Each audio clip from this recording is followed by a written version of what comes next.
Rusia acaba de lanzar uno de sus ataques aéreos más pesados del año durante la noche del 23 de enero hasta las primeras horas del 24.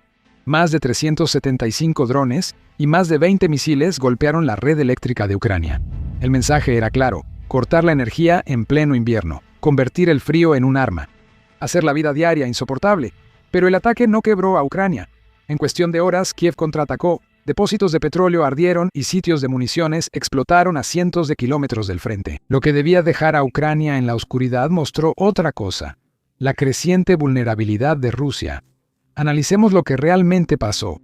El ataque ocurrió en las horas más silenciosas de la noche, comenzando justo después de la medianoche y extendiéndose hasta alrededor de las 5 de la mañana. El primer sonido que escuchó la gente fue el zumbido de drones Shahed y Heran. Llegaron en oleadas, obligando a las defensas aéreas a mantenerse activas mientras se concentraban en los drones. Después vinieron los misiles. Después vinieron los misiles balísticos Iskandar, luego las armas hipersónicas Sirkan y después los misiles de crucero KH-22 más antiguos. Cada tipo cumplía una función y juntos formaban un ataque en capas. Cuando ves dónde cayeron, la intención se volvió obvia. Se atacaron plantas de energía, se golpearon subestaciones y se dañaron redes de calefacción. Ciudades como Kiev, Kharkov, Chernigov y muchas otras fueron atacadas casi al mismo tiempo. No se trataba de un solo objetivo, se trataba de poner bajo presión a todo el sistema, todo al mismo tiempo. Varias subestaciones dañadas abastecen electricidad a instalaciones nucleares, lo que aumenta el peligro al interrumpirse la energía en esos sistemas. El riesgo va más allá de dejar casas a oscuras, abarcando un ámbito de seguridad que nadie quiere probar. Además, los ataques impactaron la vida civil en Kharkov. Un área de maternidad y un refugio para familias desplazadas fueron atacados, y un hospital sufrió daños. Hubo 19 heridos, incluido un niño. Mientras eso ocurría, también atacaban zonas residenciales en Kiev. La fábrica Roshin fue atacada, y con temperaturas menores a 10 grados bajo cero, miles de hogares perdieron calefacción y electricidad simultáneamente. Cuando se fue la luz, el impacto se hizo evidente. En todo el país, más de 1.2 millones de propiedades quedaron sin electricidad. En Kiev, casi 6.000 edificios quedaron sin calefacción. Las familias usaron estufas de gas y durmieron abrigadas para pasar la noche. Los hospitales recurrieron a generadores de respaldo por necesidad, no por precaución. En Chernihiv, los apagones rotativos dejaron a gran parte de la región casi a oscuras. Curiosamente, esto no fue un caso aislado. Mientras ocurrían estos ataques, se reanudaban las conversaciones mediadas por Estados Unidos en Abu Dhabi. Diplomáticos ucranianos, rusos y estadounidenses acababan de sentarse para discutir los posibles próximos pasos. El momento fue demasiado preciso como para ignorarlo. Rusia no respondió en la mesa. Decepcionantemente, respondió desde el aire. El ministro de Relaciones Exteriores de Ucrania llamó cínicos los ataques. La razón es clara. Esto no fue solo un ataque a la infraestructura, fue un ataque a las propias negociaciones. Las Naciones Unidas y varios gobiernos compartieron esa opinión. Describieron los ataques como intentos deliberados de dejar a los civiles sin calefacción ni electricidad en invierno. Y por si te lo preguntas, aquí está la razón por la que esto importa. Cuando los avances en el campo de batalla se estancan y las pérdidas aumentan, Rusia recurre al sufrimiento civil como herramienta de presión. Esto no es fortaleza, esto es desesperación, y es una táctica familiar en Chechenia. En Siria, Moscú aprendió que el sufrimiento civil puede usarse como herramienta de presión. La estrategia de Putin siempre se ha basado en quebrar la moral primero. Esa misma lógica está impulsando la guerra en Ucrania, especialmente ahora que la presión aumenta en casa y la duda se infiltra en su círculo cercano. Pero ese cambio solo resalta cómo la estrategia está saliendo muy mal. Rusia quería una Ucrania congelada y derrotada, pero en su lugar se encontró con un país que ya ha sobrevivido a esto. 3 inviernos con la misma táctica, pero cada uno ha cambiado. Ucrania respondió rápido, ya que sus defensas aéreas reaccionaron de inmediato. De más de 375 drones lanzados, 357 fueron derribados. Varios misiles fueron interceptados. Mientras continuaban los ataques, los equipos de emergencia ya se movilizaban y comenzaban reparaciones pese a las alertas. Esta ya no es la frágil red eléctrica de 2022. Los ataques repetidos obligaron a Ucrania a rediseñar el sistema desde cero. La energía ahora es más distribuida, así que daños locales no paralizan regiones. Los equipos reparan rápido porque tienen experiencia. Los centros de calefacción abren pronto y la gente ya conoce el proceso. Se cargan teléfonos temprano, se almacena agua, se sacan velas y los vecinos se cuidan. La experiencia les enseñó a apoyarse desde el extranjero siguiendo el mismo patrón. Todas estamos observando lo que está sucediendo en Ucrania en este momento, estos brutales ataques rusos a la infraestructura crítica, a las ciudades ucranianas, que por supuesto están causando víctimas civiles. La Unión Europea ha enviado miles de generadores a Ucrania desde los ataques energéticos de Rusia, permitiendo que hospitales y refugios sigan funcionando en apagones. Países Bajos y Alemania entregaron equipos valuados en decenas de millones de euros para ayudar. Estados Unidos sumó cientos de millones en apoyo humanitario y energético. Estos no son números abstractos. Se traducen directamente en que las salas de hospital permanezcan abiertas y los hogares se mantengan cálidos. Si después de este frío, explosiones y defensa aérea como queso suizo sigues aquí, suscríbete. Si Rusia sigue lanzando 375 drones a la vez, necesitaremos todas las notificaciones posibles para estar informados. Bien, volvamos al tema. Rusia destruye el calor y la luz, Ucrania protege a su gente, reconstruye y se adapta más rápido. Cada vez, cada ataque es una lección que fortalece el siguiente objetivo. Así, Ucrania es un campo de pruebas para la guerra moderna. Las tecnologías civiles, como los drones comerciales, ahora tienen roles estratégicos. Las fuerzas ucranianas combaten con armas y también ideas. Se adaptan rápido, usan herramientas cotidianas como defensa y se ajustan en tiempo real. Los soldados en el frente no solo ejecutan planes, también aprenden de cada ataque y comparten ese conocimiento. Cuando el terror no logra colapsar la red, Rusia se queda con menos opciones. Cada ataque fallido agota las reservas de misiles y expone lo vacías que realmente fueron esas conversaciones de Abu Dhabi. Ucrania no solo absorbió este ataque, lo convirtió en impulso.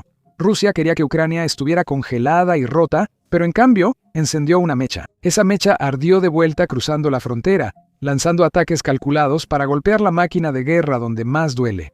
Lo que siguió fue preciso y estratégico. Drones y misiles ucranianos comenzaron a atacar profundamente dentro del territorio ruso, más lejos de lo que muchos pensaban posible. Uno de los ejemplos más claros se dio con un ataque a un depósito de petróleo en Penza, a más de 325 millas de la frontera ucraniana.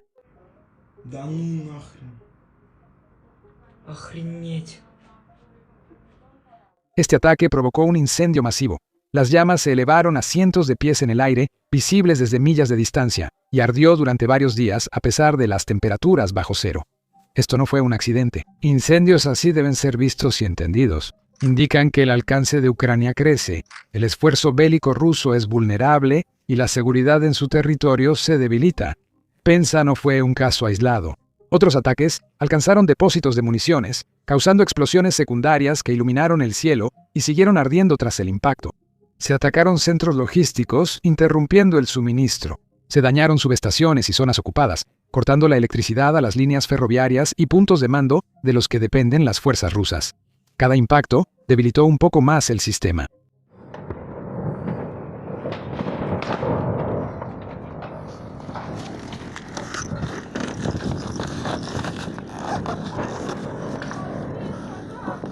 Estos ataques no fueron solo venganza.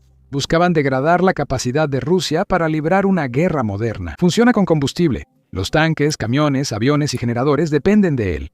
La logística conecta cada parte del campo de batalla. Ataques ucranianos han inhabilitado entre 10 y 15% de la capacidad de refinación rusa en distintos momentos.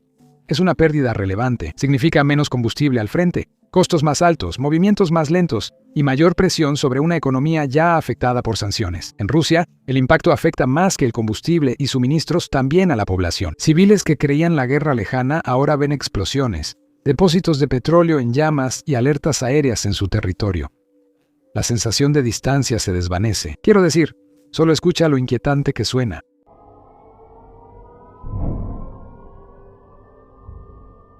Cada ataque exitoso de Ucrania obliga a Rusia a responder, y esa respuesta tiene su propio costo. Sistemas de defensa aérea se retiran del frente para proteger refinerías, depósitos y ciudades, debilitando la cobertura en casa donde más importa. Menos defensas en el frente permite atacar más convoyes rusos y salvar más vidas ucranianas. La precisión reemplaza al terror brutal, y el equilibrio cambia a medida que los drones ucranianos llegan más profundo en territorio ruso, el llamado escudo hermético de Rusia. Resulta que tiene muchos más agujeros que un queso suizo. Hoy en día, muchos de los sistemas de Rusia son antiguos y están sobreexigidos más allá de lo que fueron diseñados para soportar. Los interceptores fallan, los misiles fallan y los escombros caen en zonas residenciales. El 20 de enero repelieron un ataque de drones ucranianos en la refinería Efipsky. Misiles S-400 rusos de defensa aérea fallaron y chocaron contra un edificio residencial, hiriendo a civiles, incluido un niño, y causando incendios en sus hogares. En Belgrado y otras ciudades, los residentes ahora viven bajo alertas constantes, escuchando las mismas advertencias que antes solo escuchaba Ucrania. Es difícil ignorar la ironía. Las armas que debían proteger a los civiles ahora los ponen en peligro. Las declaraciones de defensas impenetrables parecen vacías ante las brechas nocturnas. Mantener estas defensas también es increíblemente caro. Cada misil interceptor cuesta cientos de miles de dólares. Los radares están activos todo el día, las tripulaciones agotadas y los recursos se consumen más rápido de lo que se reponen. Mientras esto sucede en casa, la situación en el campo de batalla sigue desgastando a las fuerzas rusas. Funcionarios ucranianos reportan que las pérdidas rusas alcanzan cifras asombrosas, superando ampliamente el 1.000.000. Ahora, algunos días, los informes reportan más de 1.000 bajas diarias. Incluso si esos números se debaten, la magnitud general es clara. Las pérdidas mensuales superan la capacidad de Rusia para reemplazar a las tropas entrenadas. Las unidades llegan con menos personal y los reclutas van al frente poco preparados. Aún se usan prisioneros y aumentan las deserciones bajo presión.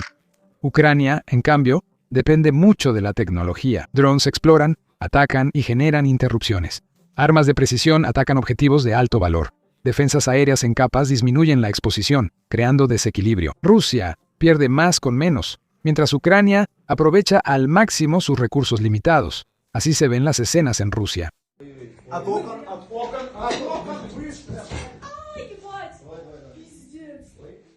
Hay muchos de ellos. El terror energético no produce un colapso, al menos no en este caso, ya que Ucrania se está adaptando constantemente más rápido de lo que Rusia puede escalar. Cada ataque invernal deja lecciones. Cada reparación fortalece el sistema y la ayuda crece en vez de disminuir. La economía de Rusia sufre por sanciones, escasez de armas de precisión y pérdidas en refinerías que reducen fondos para la guerra.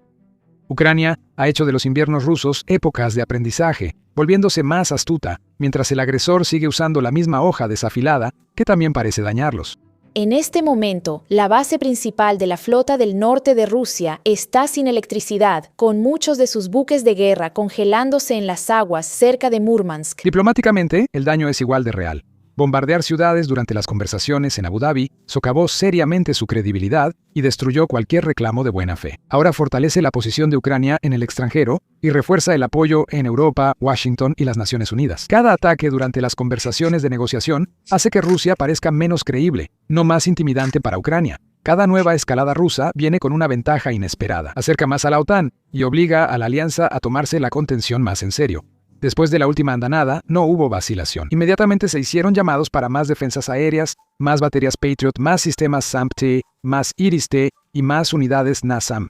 Esto no es caridad, es contención. Proveer a Ucrania herramientas para frenar ataques que podrían dirigirse a la OTAN. Un riesgo que ya no es solo teórico. Los misiles rusos han estado cerca de las fronteras de la OTAN. El incidente en Polonia, causado por escombros o un ataque desviado, alertó a la alianza y mostró lo pequeño del margen. Si un misil cae unos kilómetros más allá, la guerra deja de estar contenida y se derrama en territorio de la OTAN, involucrando recursos y compromisos que nadie quiere activar. Bruselas observa de cerca otro riesgo. Las redes energéticas europeas están conectadas, por lo que un ataque a la infraestructura de Ucrania podría causar apagones en países como Rumania o Hungría y convertir el conflicto en un problema continental. Por eso la OTAN actúa ahora. Los ejercicios conjuntos se aceleran, con miles de soldados entrenando en los países bálticos para mejorar la preparación. Rusia lo llama provocación, la OTAN lo llama disuasión. El mensaje es simple: un error de cálculo y el conflicto se expande a un terreno donde Moscú no tiene ninguna ventaja real. El desequilibrio también afecta a las finanzas. El déficit de Rusia crece y las sanciones limitan el acceso a tecnología avanzada. La producción de misiles sigue baja respecto a antes de la guerra. Ucrania ha conseguido varios paquetes de ayuda, muchos para defensas aéreas y sistemas antidrones. Rusia depende más de préstamos chinos para sobrevivir, cambiando supervivencia inmediata por dependencia futura. Ucrania confía en la industria aliada y cadenas que siguen operando. Las guerras no se ganan por quién dispara más hoy, sino por quién puede seguir mañana. Ahora, la balanza económica está claramente en contra de Moscú. Y hablando de China, Pekín antes ofrecía un respaldo abierto a los intereses estratégicos de Rusia, pero ahora camina por la cuerda floja. Mantiene el comercio, sobre todo en drones, componentes y energía, para no alienar del todo a Moscú. La presión de Occidente y las sanciones afectan las cadenas globales, obligando a empresas chinas a desviar envíos, asumir más costos y considerar riesgos de sanciones secundarias.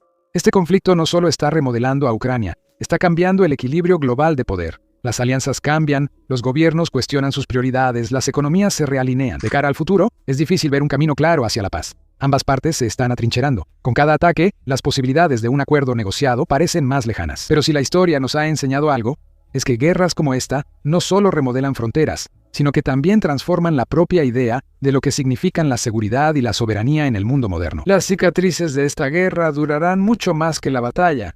El orden global podría redefinirse de formas que apenas empezamos a entender. Las guerras se pierden no solo en el frente, también cuando la gente deja de creer en la historia que les contaron. Rusia atacó la red eléctrica de Ucrania para quebrar la moral. Ucrania absorbió el golpe, se adaptó y respondió con precisión. Esto demuestra una cosa.